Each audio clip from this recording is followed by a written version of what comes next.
Good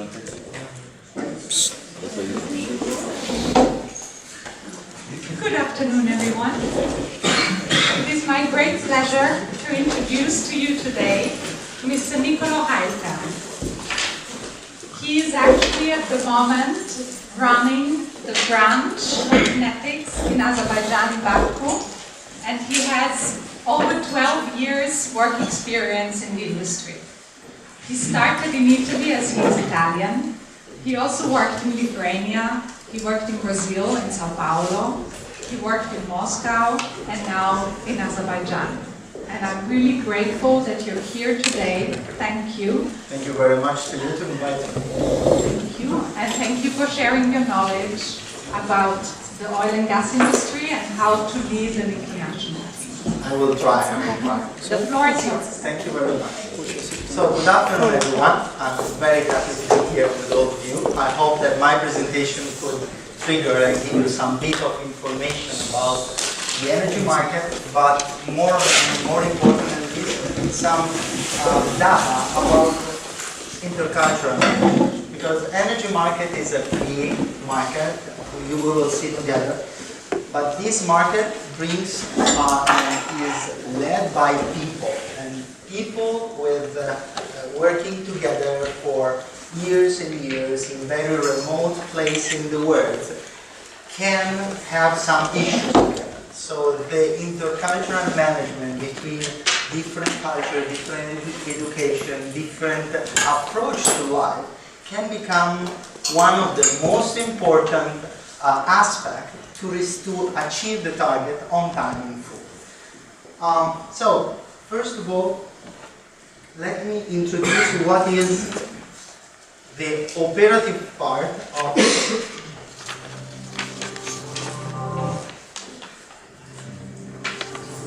energy gas.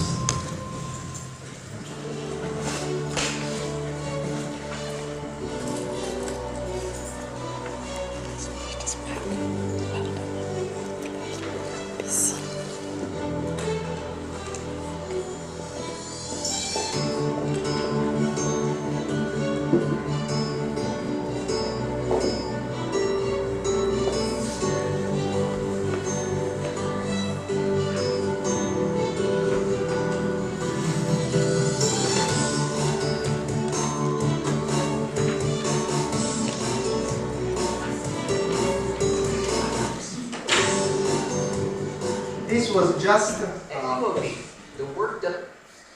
an example of what is in a time lapse to build up a refinery.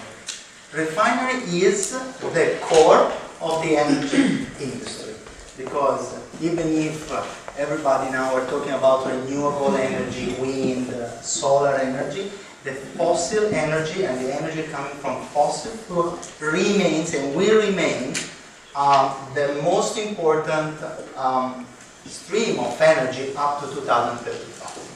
This is an agenda. It seems to be very complicated, but we will try to find a way how to make it really simple. So, what is the energy market? The energy market worth as a capitalization $7 trillion. Does anyone know which is the second market in the world after energy market? Any idea which can be? Food. Food, no. Medicine. Medicine, no.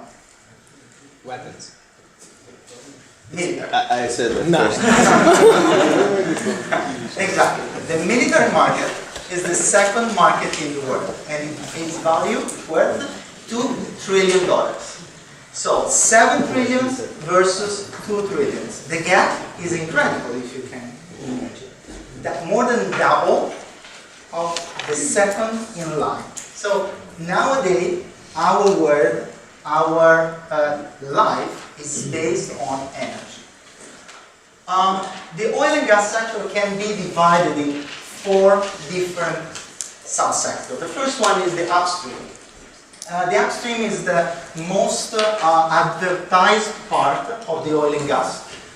If you go on YouTube and you look for upstream, like exploration, offshore, you're going to find a lot of videos about a huge company like Saipem.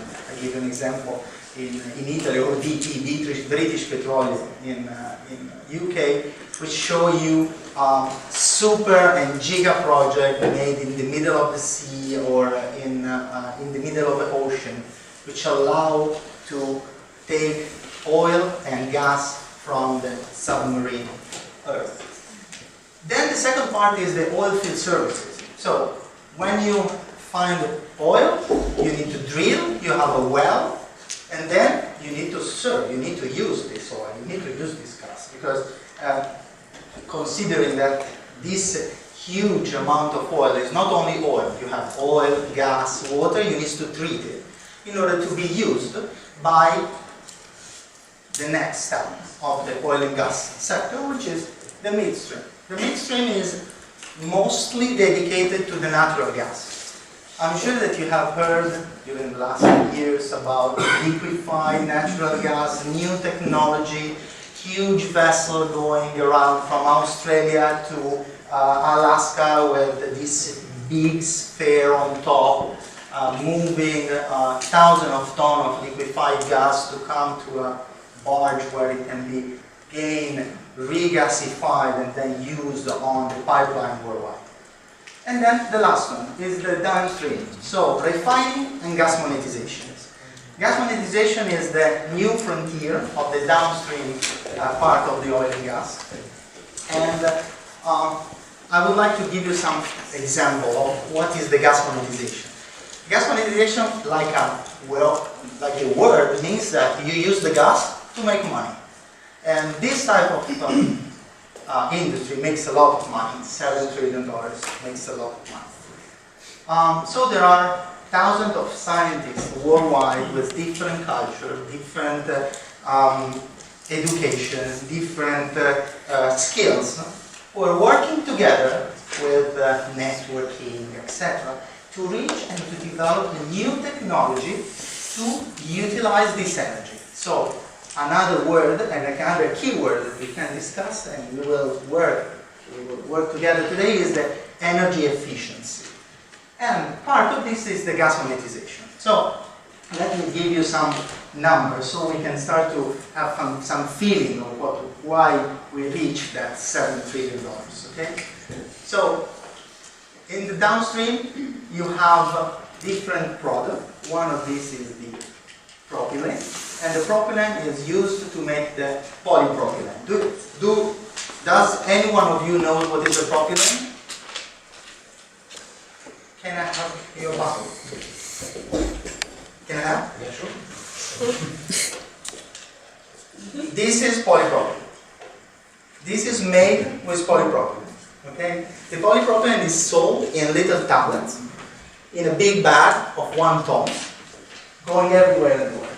And the basic and the feedstock to make this part, this polypropylene, which is used to make that part, is the propylene. The propylene, 1 ton of propylene on the real market value $1,000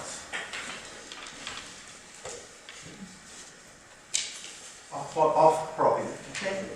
To make 1 ton of propylene, you need to have 50 million British thermal units of natural gas. The BTU is a worldwide recognized unit of measure of how it is, what is the thermal energy of the natural gas, okay?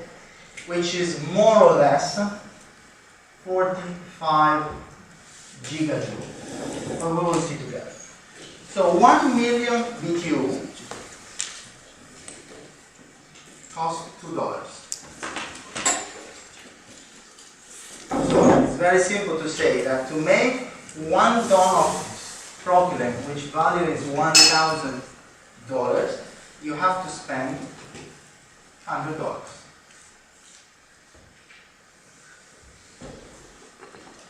So the gas monetization and all the studies that are beyond this gas monetization gives you 10 times the value of the raw material. It's very simple to reach $7 trillion if you have these 10 times. Normally, in a project, or like we say, in a normal energy, normal industry, the profit is about 2-3%. Now, in a very globalized market, we reach also 0.5%. Here we are talking about 10 times. You can understand it. It's extremely simple to build up a financial plan to invest money on this market to be rich very soon and to reach that amount of money. So let's try to understand how there can be any link between energy and people. Okay. So the world economy is expected to grow 3.4% sustainable per year up to 2035. By the way, in the energy market, the forecasting is at least 20 years. Because to make a project, you need at least 36 months, so 3 years. And then you have to consider the payback period, how time you start to repay your investment and start to grow and to earn money. In the same period, in the same time elapse, the population will grow up to 9 billion. So 1.5 billion, more than what we are now. Okay? And as everybody knows, the frontliners will be China and India. China now, they don't have anymore this policy of one child only, and India. So now the population is growing fast. Africa as well is growing very much, but from an economical point of view, it will not give so much. Like maximum 10% of the global GDP. So huge increase of population, but lower GDP as a worldwide. So, as you can see, population is growth, and also the emerging economy is growth. I think this is a very nice, how can I say, ball of the current economy. I don't know your nationality, but this is like a word shared in different percentages of each weight of economy worldwide. So United States of America, of course, is the first, 24.32%. The second is China, 14.84%. I'm Italian. I can tell you that there is Italy, 2.46%. Austria is 0.51% over there. There are almost all the big economy worldwide. Okay, so it's a scheme that is being developed by the World Economic Social Forum, which I suggest you.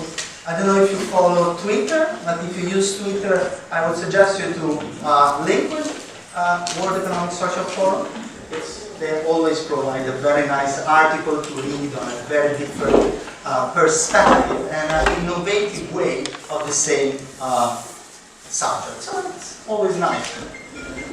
So the energy consumption is expected to grow lower than in the past. Why? We were thinking that increasing the population, increasing the GDP, increasing also the energy at the same time and the same percentage. It's not. I think that you have heard about energy efficiency and energy intensity. All of us wish to have a house where you can play with your video games, in the meantime using washing machine, dish machine, TV, and maybe also listen to cartoon or whatever. So you need to have equipment which use in a correct and in efficient way the energy. So the energy efficiency is one of the most important wording for the future of the energy market and for the future of the energy in general linked with the population. Again, China and India will be the frontliner for the use of the energy because they are considered still emergency economy. Even if you remember China is the second economy in the world, 14.84 after the United States of America. So it's also the description and the definition of emerging economy is very political, because considering China as an emerging economy, which is the second economy in the world, can be a trigger. So, the energy is facing a gradual change in the mix.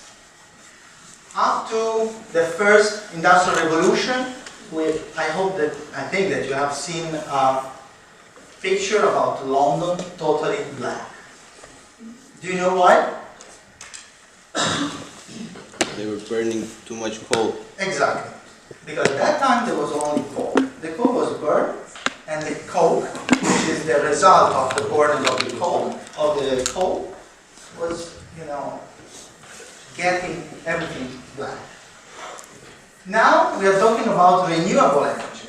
Everybody are talking about wind energy, talking about solar energy.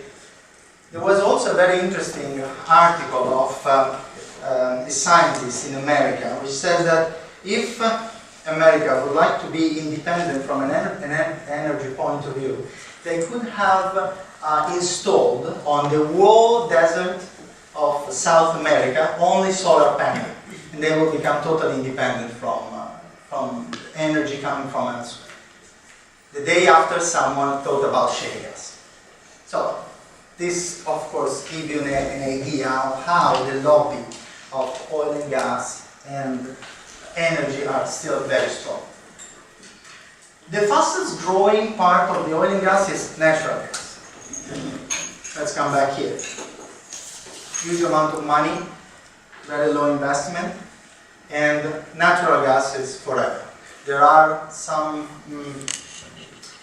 people and some scientists which says that natural gas and oil arrives already, we use already more than a half that is in our earth. Nobody knows this. This is a totally political information, because we have no idea how oil, how gas, how much oil, how much gas we have under the earth. It's impossible to know, because still there are many parts of the world which are unknown. All the part of the North Pole is totally unknown. Everybody says that there are a lot of oil and gas there. It's impossible to work over there now. But as soon as it is needed, someone will understand how to work at -60, -65. And the renewable energy.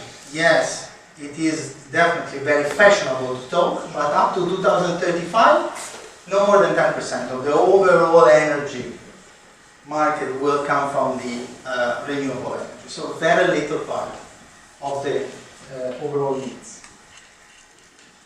So I give you here some information from some reference that you will see at the end of the presentation. The energy consumption by region and the energy consumption by fuel. So as you can see, look, OECD, it is a convention on the organization of economy and cooperation and development. It's many countries that are part of this group. Italy started in 1961, Austria in 1963, as far as I remember, November 1963. As you can see, again, 20 years of forecasting. OECD needs an energy consumption remain more or less stable. China will increase, India increase, and the other remains more or less the same. So China and India, this graph gives us again the idea that China and India will be the front line. I have read a very nice question in some of these papers that I read. Why did I learn Chinese? I think it's clear. China is the future. And if you start to learn a bit of Chinese, you will be able to talk with the future of for sure of the energy market up to 2035.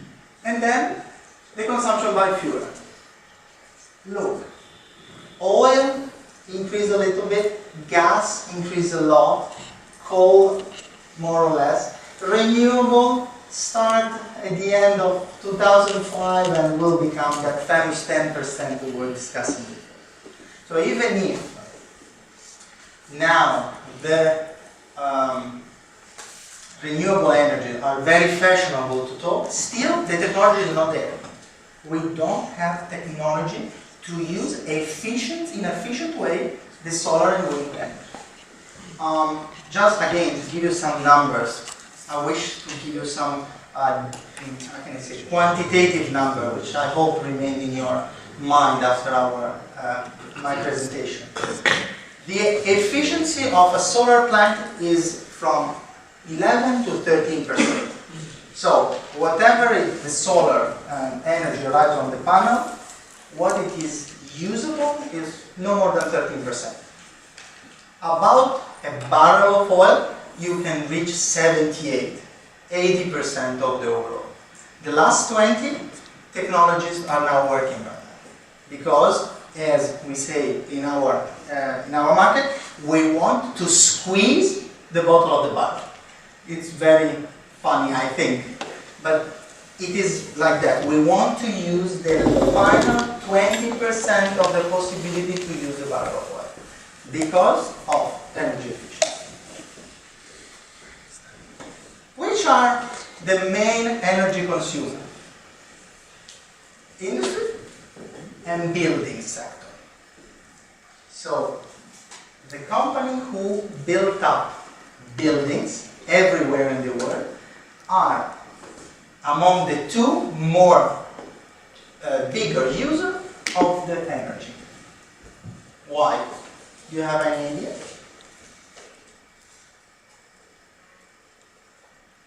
Any idea? Any idea? Very simple. Because of their equipment. All their equipment are motor equipment. To use the motor equipment, you need gasoline. And this gasoline comes from oil and gas, once again. So, considering the huge amount of buildings that are built up everywhere in the world, this is one of the most important consumer of energy. Again, we said that even if we are going to increase the use of the production of energy, the efficiency and the intensity of energy will become very important task.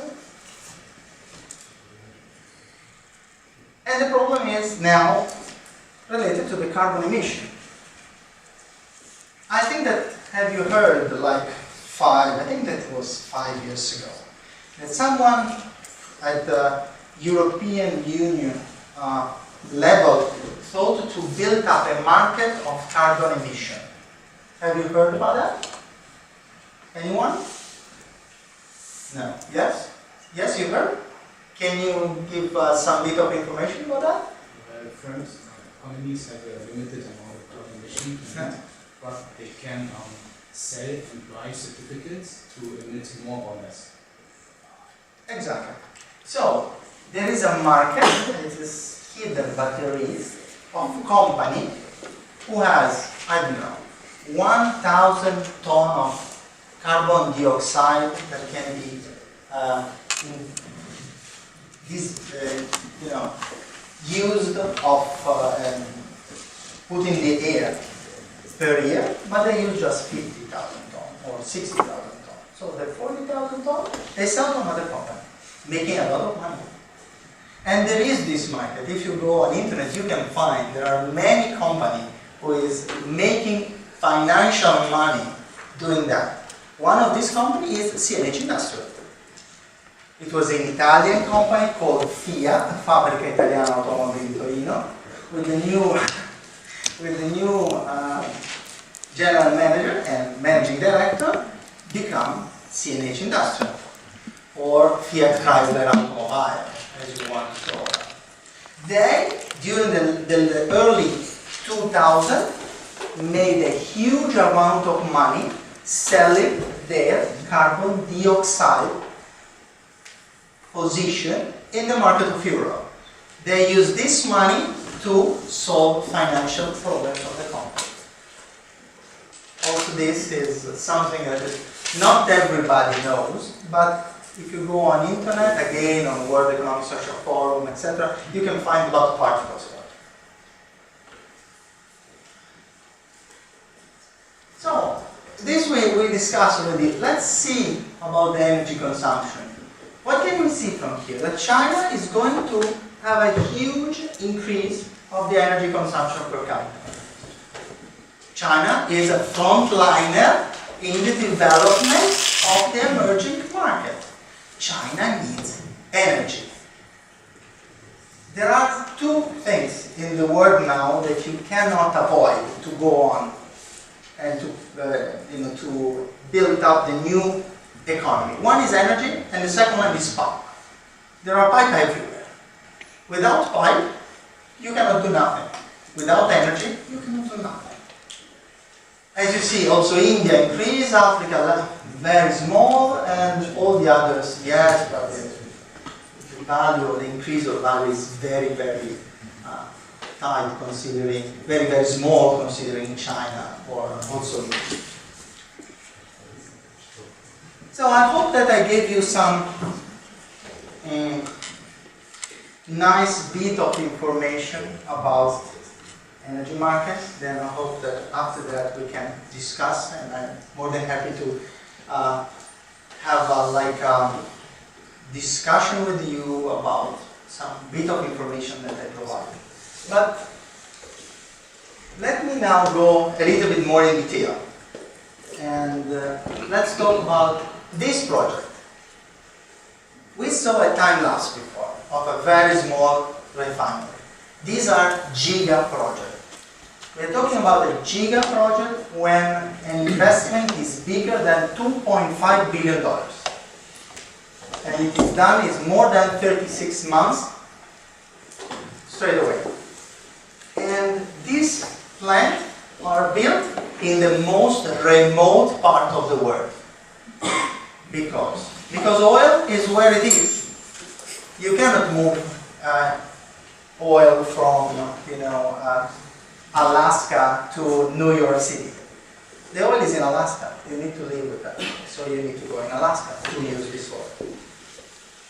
So this is an example. These are important reactor of FCC unit. That is an overview of a refinery. This is a very interesting photos for a person who's working in the energy industry, oil and gas in particular, for me. You can see everything. You can see oil wells, and you can see the bottom of the barrel. After a while, if some of you will be interested in going to enter into the energy market, you will be able to recognize process units just looking from far away, because they are all with some peculiarities which allow a person, especially as a technician, as I am, to see, oh, that is a heater like that. That is oil wells. This is a DCU, delay cooking unit. So it's part of what I think is fashionable of a refinery, to go and to be able to recognize, as you can recognize the face of an actor, or you can recognize, I don't know, if you like trees and nature, you can recognize trees. You can recognize also this, just looking from far away. What is the main, how can I say it? The main point, what is the cultural effort that link all these projects? Do you have any idea? What does it link? This plant, which is in Alaska, this plant, which is in Caspian area, that